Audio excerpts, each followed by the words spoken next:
최근 미국 주식시장은 뚜렷한 상승 흐름을 이어가고 있습니다. 고용 지표나 소비 지표가 압도적으로 개선된 것도 아니고 물가 상승률이 뚜렷하게 안정된 것도 아닙니다. 그럼에도 불구하고 시장은 낙관적으로 움직이고 있으며 이에 대해 많은 이들은 의문을 품고 있습니다. 왜 오르는가라는 단순한 질문이지만 그 답은 결코 단순하지 않습니다. 시장에서는 이러한 흐름의 배경으로 도널드 트럼프 대통령의 재등장을 주목하고 있습니다. 트럼프 대통령은 현재 대선 레이스에서 선두를 유지하고 있으며 경제 회복을 위한 자신의 전략을 점차 구체화하고 있습니다. 그 전략은 세 단계로 구성되어 있습니다. 첫 번째는 관세를 통한 무역 재협상, 두 번째는 대대적인 세금 감면, 세 번째는 규제 완화를 통한 산업 재건입니다. 이 세 가지를 축으로 한 트럼프식 성장 전략은 이미 시장에 강한 영향을 미치고 있습니다. 무엇보다 주목할 부분은 현재 시장은 이 전략 중 아직 실현되지도 않은 두 번째와 세 번째 단계를 선반영하고 있다는 점입니다. 관세 부과를 통한 첫 단계는 아직 협상 과정에 있으며 그 결과는 확정되지 않았습니다. 그럼에도 불구하고 시장은 마치 감세와 규제 완화가 이미 시작된 것처럼 반응하고 있는 상황입니다. 이러한 기대가 과연 현실적인 것인지에 대한 검토가 필요한 시점입니다. 시장이라는 공간은 늘 미래를 선반영한다고 이야기되곤 하지만 지금 시장이 보여주는 반응은 단지 미래를 앞당겨 보여주는 것에 그치지 않고 정치적 신호와 불확실한 약속에 의존해 낙관을 과도하게 확장하고 있는 모습입니다.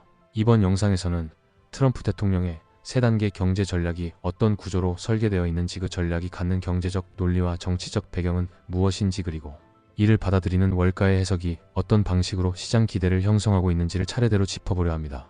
끝으로 이 모든 흐름의 출발점인 관세라는 도구가 과연 경제 성장의 열쇠가 될 수 있을지를 한 걸음 더 들어가 살펴보겠습니다.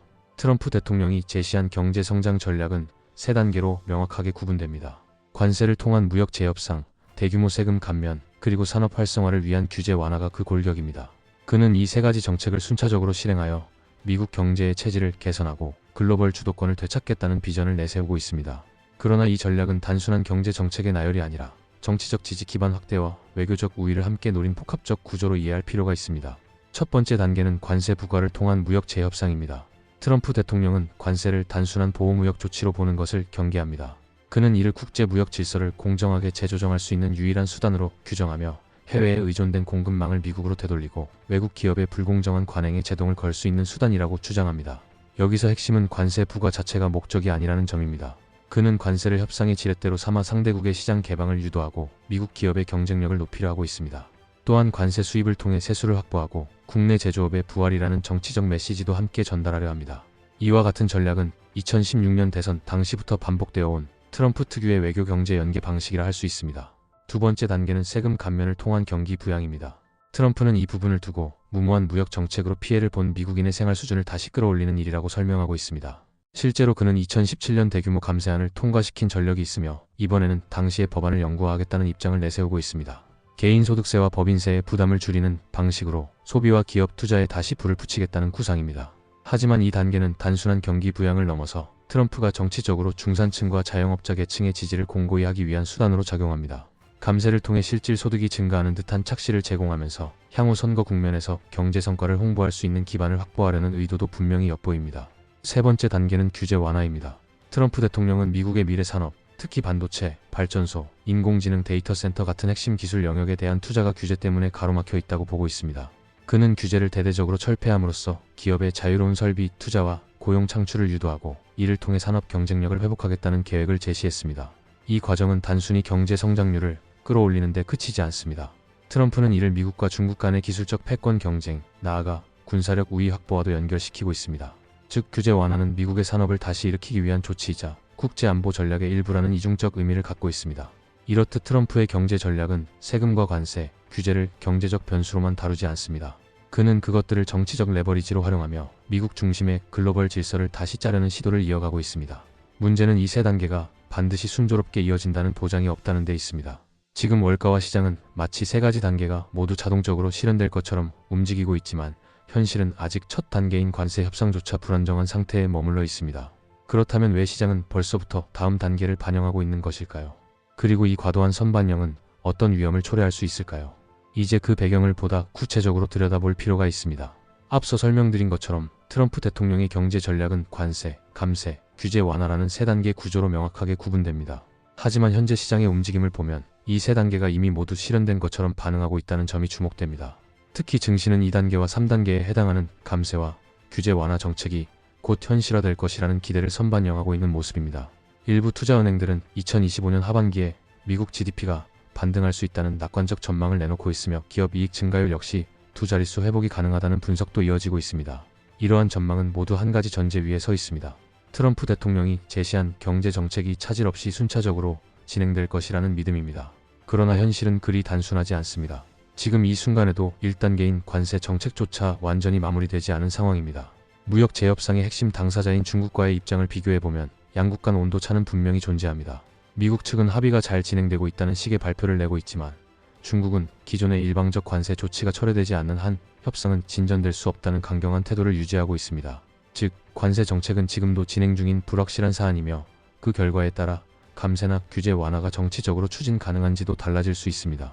그럼에도 불구하고 시장은 마치 2단계와 3단계가 이미 보장된 것처럼 주가를 끌어올리고 있는 셈입니다. 여기서 중요한 질문이 생깁니다. 왜 시장은 이렇게 선반영하고 있는 것일까요? 그 배경에는 정치적 이벤트에 대한 과도한 기대가 자리 잡고 있습니다. 트럼프 대통령은 오는 7월 4일 독립기념일을 하나의 상징적 시점으로 삼고 있습니다. 그는 이날을 기점으로 경제 승리를 대내외에 선언하고자 하는 정치적 동기를 가지고 있으며 이를 위해 관세 협상의 가시적 선거와 감세 법안의 의회 통과를 밀어붙이고자 합니다. 월가는 이러한 시그널을 민감하게 포착하고 있습니다. 트럼프가 정책을 성공적으로 연출할 것이라는 기대는 곧바로 투자 심리로 연결됩니다. 하지만 이 모든 기대는 정치적 연출에 의존하고 있을 뿐 경제적 실현 가능성에 대한 구체적 근거는 부족한 것이 사실입니다. 시장이라는 공간은 본래 미래를 선반영한다고들 이야기합니다. 그러나 그 선반영이 의미를 가지려면 일정한 조건과 전제가 뒷받침되어야 합니다. 지금처럼 1단계조차 불확실한 상태에서 2단계와 3단계를 가격에 반영하는 것은 시장 내 기대가 실제보다 앞서 나가고 있다는 신호일 수 있습니다. 이러한 기대의 과잉은 투자자들에게 두 가지 리스크를 안겨줍니다. 하나는 기대가 무너졌을 때의 조정 위험이며 다른 하나는 포트폴리오 구성에 있어서 비효율이 발생할 수 있다는 점입니다. 우리는 지금 시장이 무엇을 기대하고 있으며 그 기대가 어디까지 현실과 맞닿아 있는지를 냉정하게 판단해야 할 시점에 서 있습니다. 그리고 이 왜곡된 기대의 정점을 가장 상징적으로 보여주는 사례가 바로 우방국인 영국에 대한 관세 부과입니다.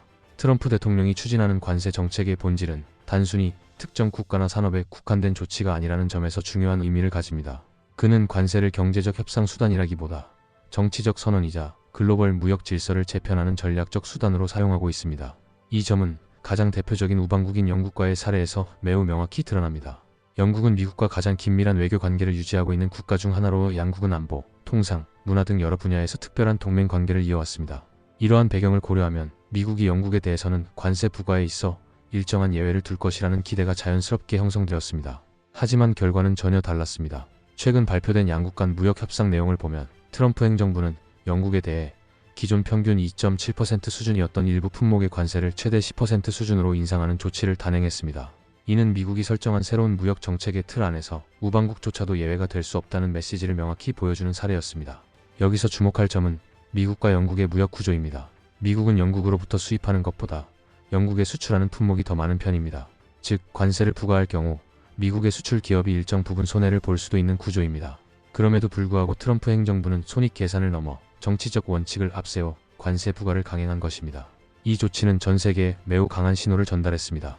미국은 이제 경제 동맹 여부와 관계없이 자국의 기준에 따라 모든 교역국에 동일한 잣대를 적용하겠다는 입장을 천명한 셈입니다. 그리고 이 신호는 일본, 독일, 한국, 캐나다 등 다른 주요 교역국들에게도 빠르게 전달되고 있습니다. 월가 역시 영국 사례를 예의주시하고 있습니다. 시장에서는 가장 가까운 우방인 영국조차 10%의 관세를 피하지 못했다면 다른 나라는 어떻겠는가라는 반응이 나옵니다. 이는 단순히 무역 분쟁의 문제가 아니라 글로벌 공급망과 소비자 가격에 중대한 영향을 미치는 구조적 변수로 받아들여지고 있습니다.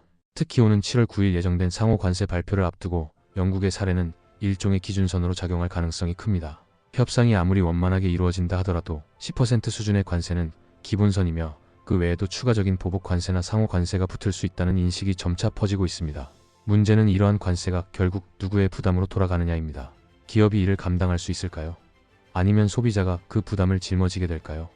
그리고 그 부담이 현실화되는 순간 시장은 어떤 방식으로 반응하게 될까요?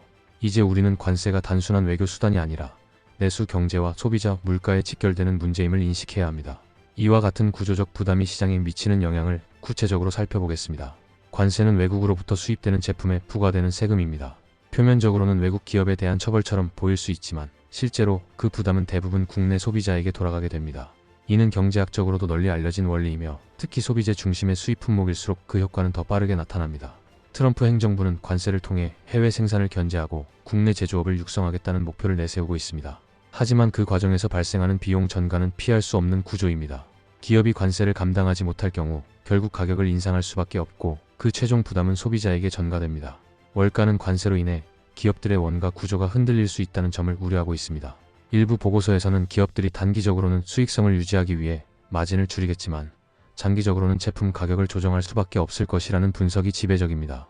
문제는 이러한 가격 인상이 단순한 가격 조정에 그치지 않는다는 점입니다. 상품 가격이 전반적으로 상승하면 소비자들의 구매 여력은 감소하고 이는 곧 소비 위축으로 이어질 수밖에 없습니다.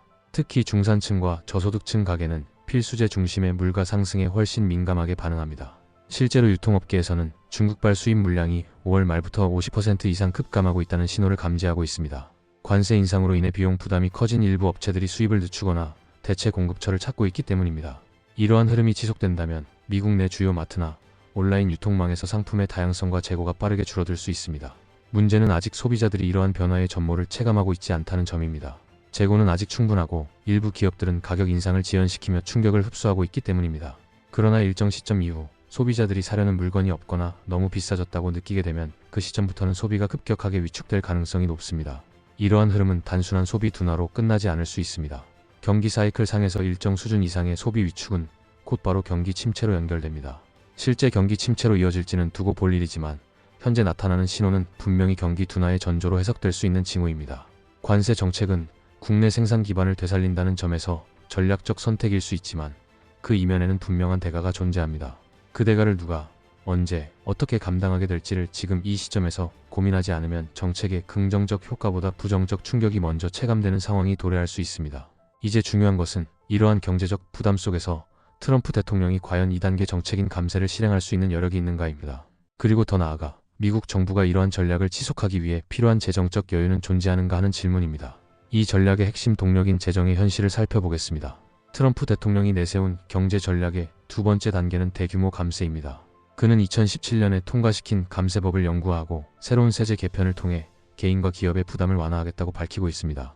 이는 중산층의 실질 소득을 회복하고 기업의 투자 여력을 높여 경제 전반에 새로운 모멘텀을 부여하겠다는 구상으로 볼 수 있습니다. 하지만 이 전략의 가장 근본적인 전제는 미국 정부가 재정적으로 여유가 있다는 가정입니다.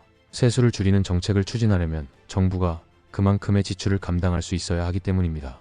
그러나 현재 미국의 재정 상황은 이와 정반대 방향으로 흘러가고 있습니다. 2025년 5월 9일 미국 재무부는 의회의 부채 한도를 상향하거나 일시적으로 정지해달라는 공식 요청을 보냈습니다. 재무부는 이 요청이 받아들여지지 않을 경우 8월 중순부터 미국이 디폴트 상태에 빠질 수 있다고 경고했습니다. 이는 미국이 법적으로 정해진 국가 채무 한도를 초과하게 되면 국채 발행은 물론이고 연방정부의 필수 지출조차 제때 이행하지 못하게 되는 상황을 의미합니다. 즉, 미국 정부는 현재 감세를 논의하기에 앞서 기존 지출조차 감당하기 어려운 재정적 한계에 직면해 있는 셈입니다. 더구나 트럼프 대통령이 강조하고 있는 관세 수입 역시 실제로는 미미한 수준입니다. 관세는 협상 수단일 뿐 감세를 감당할 수 있을 만큼의 실질 세수 기반이 되지 않습니다. 이런 상황에서 감세를 추진하게 되면 재정 적자는 더 확대될 수밖에 없습니다. 이를 메우기 위해 미국은 국채를 더 많이 발행해야 하며 이는 금리 상승 압력을 높이는 요인이 됩니다. 최근 월가에서는 4월 중순 상호 관세 일부 유예 발표가 10년물 국채 금리 급등에 대한 시장 대응이었다는 해석도 나오고 있습니다. 문제는 여기서 끝나지 않습니다. 미국 재무부가 부채 한도를 넘어서기 시작하면 국채 발행을 통해 자금을 조달해야 하는데 그만큼 시장에 풀리는 국채 물량이 많아지고 이는 장기 금리의 상승 요인으로 작용합니다. 미국의 경제 전략이 감세와 규제 완화로 이어지기 위해서는 낮은 금리와 안정적인 재정 기반이 뒷받침되어야 합니다. 하지만 지금은 그 전제가 무너지고 있는 상황입니다. 이런 흐름은 연준의 통화 정책과도 충돌할 수 있습니다. 만약 정부가 국채를 계속 찍어내야 하는 상황에서 연준이 금리를 내리게 되면 달러 가치는 불안정해지고 인플레이션 우려가 다시 고개를 들 수 있습니다. 결국 미국 경제는 금리를 내릴 수도 감세를 추진할 수도 없는 정책의 딜레마에 빠질 가능성이 있습니다. 결론적으로 말하자면 트럼프 대통령의 감세 전략은 정치적으로는 강력한 메시지를 던질 수 있지만 현실적인 실행 가능성은 재정 구조의 제약에 의해 심각하게 위협받고 있습니다. 관세로 세수를 확보한다는 구상은 지나치게 단순화된 가정에 불과하며 오히려 관세로 인한 소비 위축과 세수 감소, 국채 발행 증가가 악순환을 유도할 수 있습니다.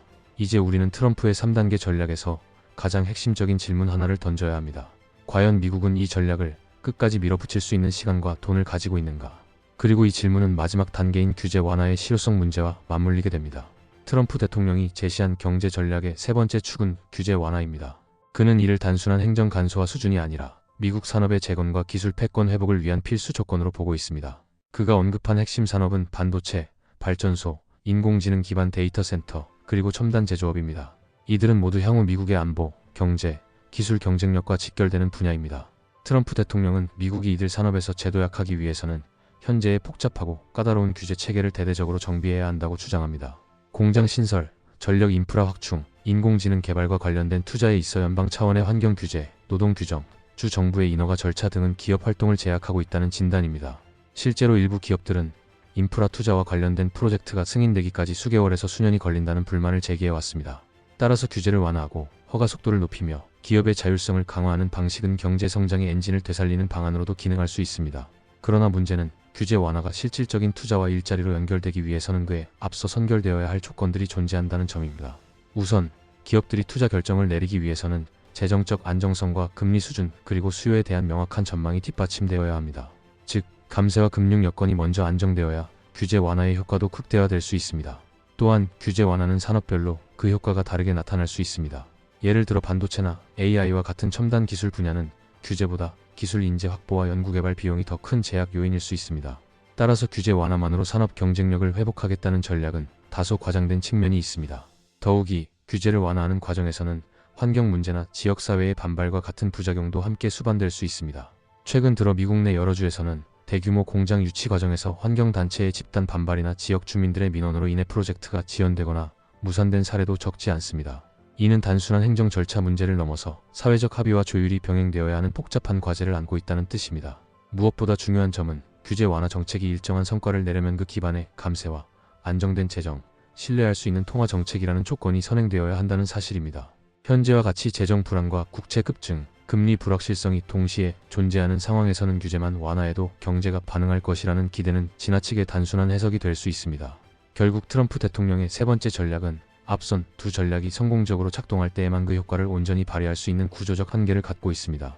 관세로 인한 세수 확대와 공급망 재편이 실제로 일어나고 감세가 재정 부담 없이 추진되며 이러한 흐름 속에서 기업들이 미래 산업에 대해 낙관적인 전망을 가질 수 있을 때 비로소 규제 완화는 생산적 투자로 이어질 수 있습니다. 하지만 지금의 시장은 이러한 세부 조건들이 충족되지 않은 상태에서도 세 번째 단계까지 이미 도달한 것처럼 반응하고 있습니다. 이것이 바로 현재 월가가 가장 우려하고 있는 기대의 과잉이며 시장 왜곡의 근원이기도 합니다. 이러한 시장의 과잉 기대가 어떻게 현실의 변수에 의해 수정될 수 있는지, 그리고 그것이 실제로 어떤 시점에서 투자자에게 충격으로 돌아올 수 있는지를 정리하겠습니다. 현재 시장은 트럼프 대통령이 다시 제시한 3단계 경제 전략에 대해 과감할 정도로 낙관적인 반응을 보이고 있습니다. 관세를 통해 무역 질서를 재편하고 감세로 경제의 숨통을 틔우며 규제 완화로 미래 산업을 재건하겠다는 구상은 정치적으로는 분명 강력한 설득력을 가지고 있습니다. 특히 대선 국면과 맞물린 이 전략은 지지층을 결집시키고 정책의 일관성을 강조하는 데 있어 유효한 도구가 될 수 있습니다. 하지만 시장이 반응하는 방식은 이 전략의 정치적 효과를 넘어서 마치 그 모든 정책이 이미 실현된 것처럼 작동하고 있다는 점에서 심각한 왜곡이 존재합니다. 관세 협상은 아직 완결되지 않았고 감세는 재정 구조상 실현 가능성이 불투명하며 규제 완화는 그 자체로는 제한적인 파급 효과를 가질 수밖에 없습니다. 월가는 이와 같은 선반영이 갖는 리스크를 경고하고 있습니다. 단기적으로는 기대에 기반한 주가 상승이 나타날 수 있지만 정책 실행이 지연되거나 무산될 경우 기대에 의해 부풀려진 자산 가격은 빠르게 조정을 받을 수밖에 없습니다. 특히 국채금리, 인플레이션, 소비 위축, 물류 차질 등의 실물 경제 신호가 본격화될 경우 시장은 정치적 수사보다 구체적인 수치를 먼저 반영하게 될 것입니다. 여기에 더해 8월 중순까지 미국 정부가 부채 한도를 상향하지 못할 경우 디폴트 가능성이라는 극단적인 시나리오가 현실화될 수 있다는 점도 무시할 수 없습니다. 이 경우 국채 시장은 즉각적으로 반응하며 장기 금리는 급등하고 연준의 통화 정책과도 정면으로 충돌하게 됩니다. 이는 감세와 규제 완화를 통한 성장 전략과는 정반대의 경로를 의미합니다. 시장은 늘 미래를 선반영한다고 말합니다. 하지만 그 미래가 실현 가능한 구조 위에 있을 때만 선반영은 합리적이라 평가받습니다. 지금 시장은 가능성이 아닌 기대에, 현실이 아닌 정치에 의해 움직이고 있습니다. 이것이야말로 월가가 가장 경계하는 순간입니다. 지금은 투자자뿐 아니라 정책 결정자에게도 중요한 시점입니다. 트럼프 대통령의 3단계 경제 전략은 정치적 구호로는 힘이 있지만 실질 정책으로 전환되기 위해서는 예산, 물가, 국제 질서, 의회 지형이라는 복잡한 조건들이 선행되어야 합니다. 그 조건들을 건너뛰고 결과만을 앞당겨 평가하는 순간 시장은 언제든 반전을 맞이할 수 있습니다. 지금 이 시장이 맞이한 질문은 결국 다음과 같은 문장으로 요약됩니다. 과연 우리는 기대만으로 현실을 설계할 수 있는가? 이제부터는 정치가 아니라 숫자가 대답할 차례입니다. 영상을 시청해 주셔서 감사합니다. 구독과 좋아요 부탁드립니다.